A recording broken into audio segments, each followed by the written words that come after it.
In this one, we've got my brother down here at the coast, back out spearfishing with me again, and we are diving oil platforms, spearfishing for some of the Gulf's best fish to send him home with and fill his freezer. We have an awesome day. Come along for it. This is Braden Dives.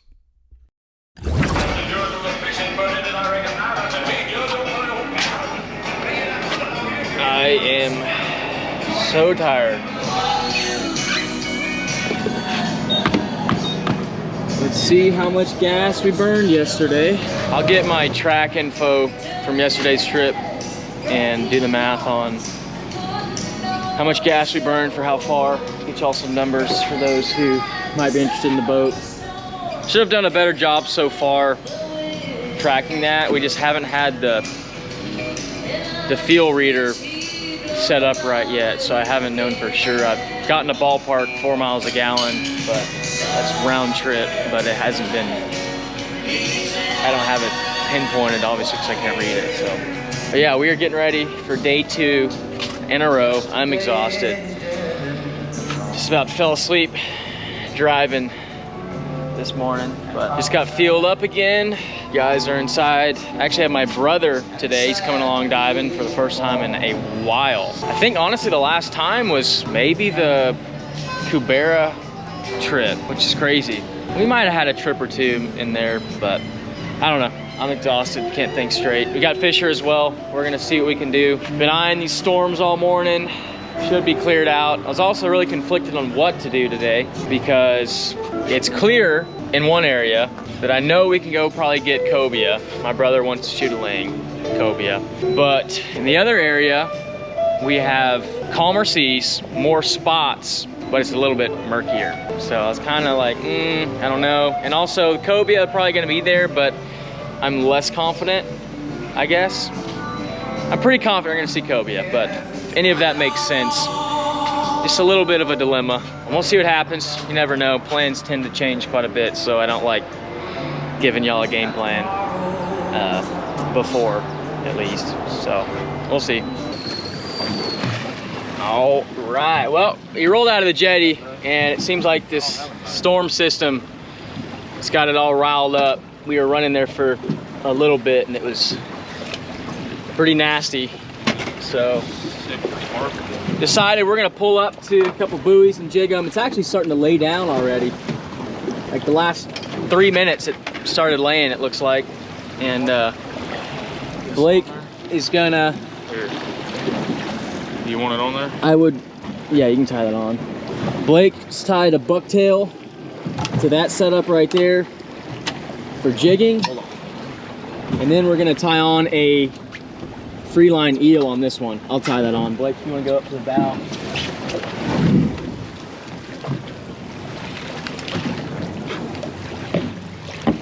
Come on, Cobra. Water's not bad for right here.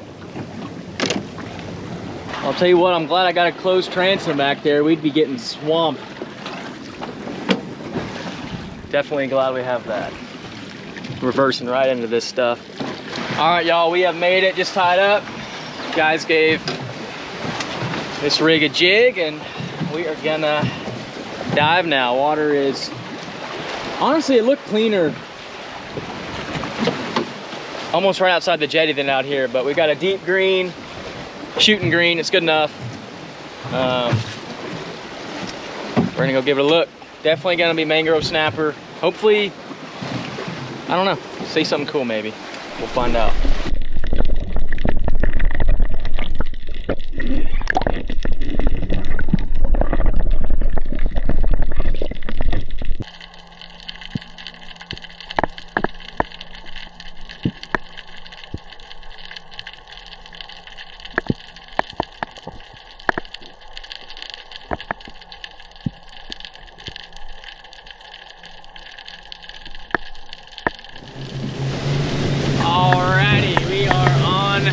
The move. Dove that first spot, Blake shot a mangrove. It was weird. It was super nasty.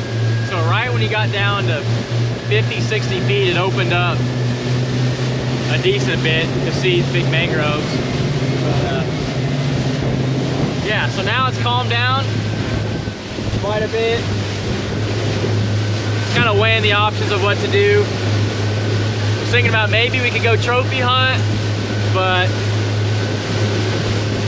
that'd be another hour-and-a-half run at least to go do. And Blake said that he wants the meat haul today, so that is what we're gonna try to do. Go get some more snapper and hopefully get some cobras.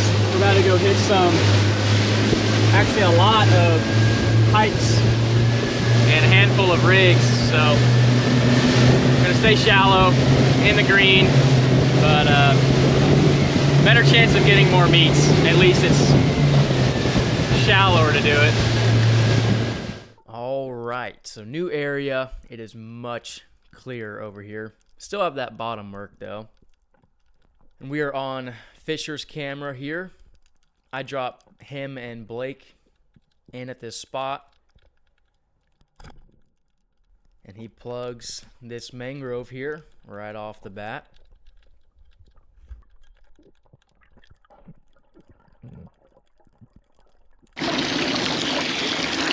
Nice, with your classic on the top of the head shot. Yep. Dude didn't feel a thing.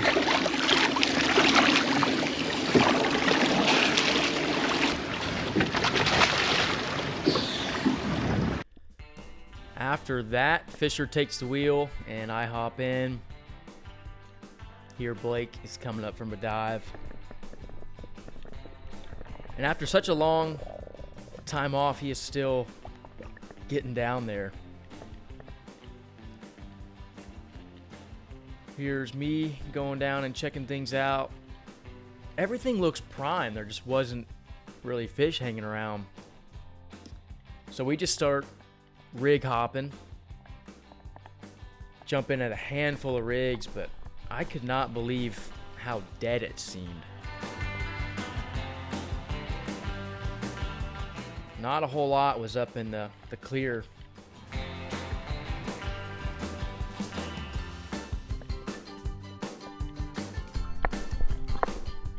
And then finally, at this rig here, we noticed there seems to be a bit more life. So Blake is down here on the first dive. I can see he spots something. He starts making his way into the rig here.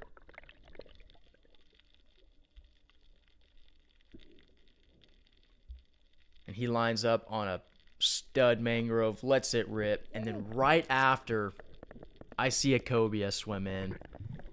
I drop down real quick. Looking around, I'm like, where did it go? And then down here, it appears. And I let it rip.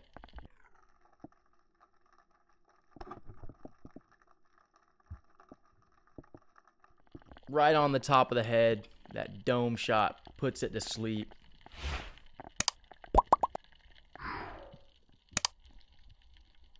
And that right there is money. You can see there's quite a bit more mangroves hanging around here than those other spots that we were hitting. And I am pumped for that. I really wanted Blake to get this cobia, but he had just pulled the trigger on the snapper and didn't want the opportunity to pass.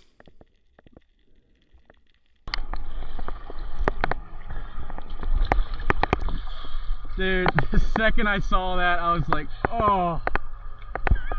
I looked around. I didn't see him. Either you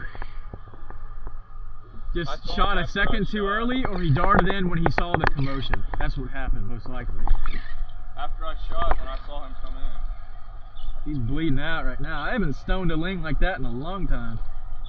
Is that the same one, or there's another one? I saw one on the far side. I don't know. I would go check. I think it was the same one. I think there's another one. So turns out there indeed was another cobia, and not long after I get mine, I hear Fisher come up saying he got one as well. Nice. Great fish. It's a good one. Great fish.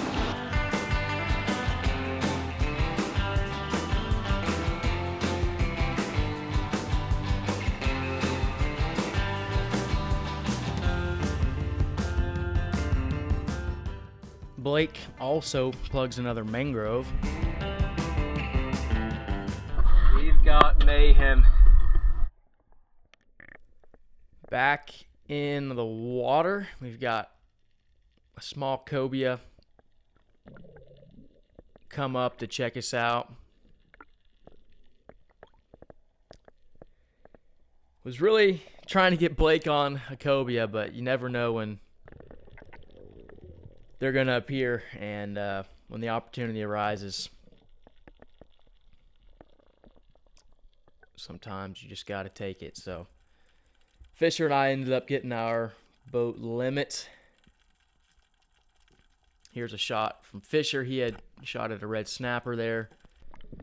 Just missed it. And then a little bit later, I drop out here in the open water and check this out.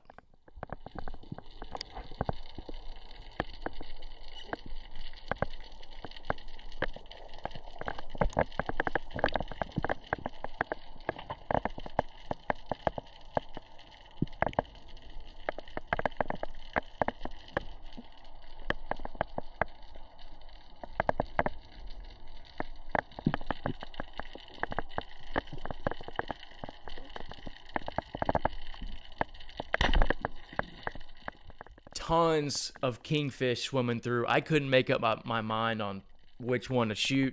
I was swinging back and forth, trying to see and find the biggest one and which one was going to give me a shot. And there I finally picked one out and let it rip.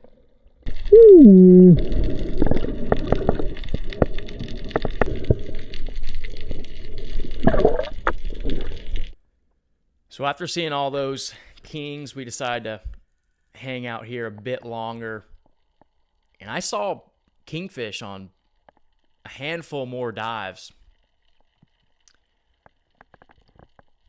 They'd just be making passes in big schools, but the challenge was getting close enough.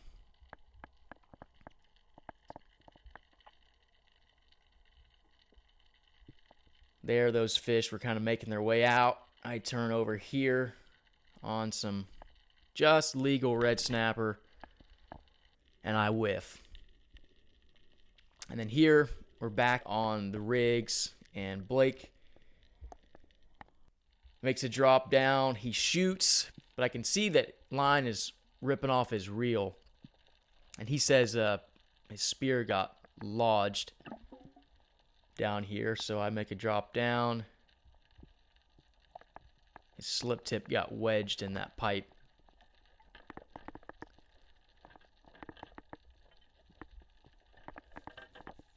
We were seeing a decent amount of red snapper. It was just a matter of, are they big enough?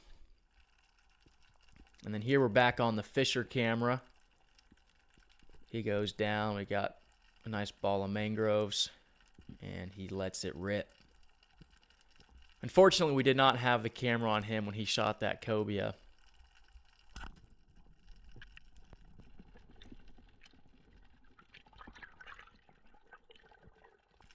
But we do have one more shot from him here.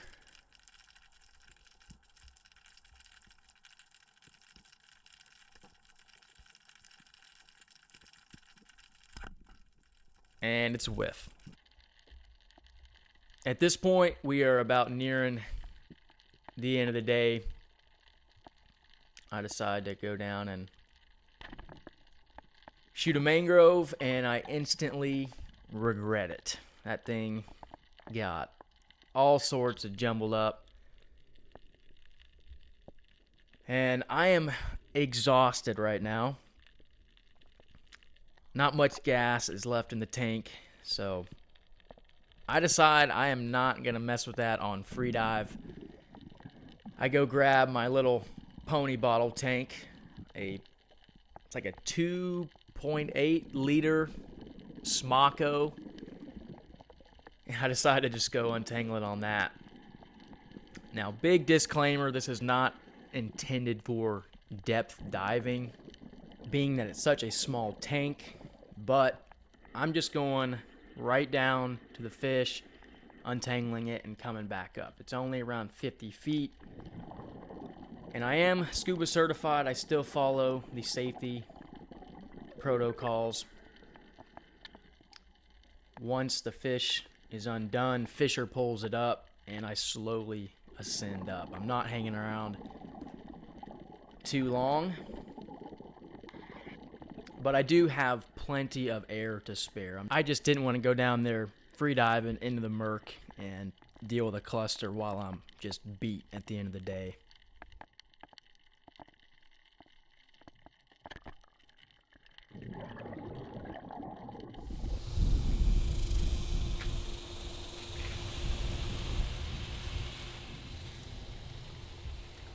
That is the carnage of 2 days of spearing. All right, so we cleaned and I vacuum sealed all of the fish. My brother actually had to leave, but I will be bringing him a bunch for his freezer. For today, for this video, we are gonna be cooking the throats, AKA the cobia collars. And here I am brushing on a layer of olive oil. Then we're putting some contraband Cajun PANGA powder on.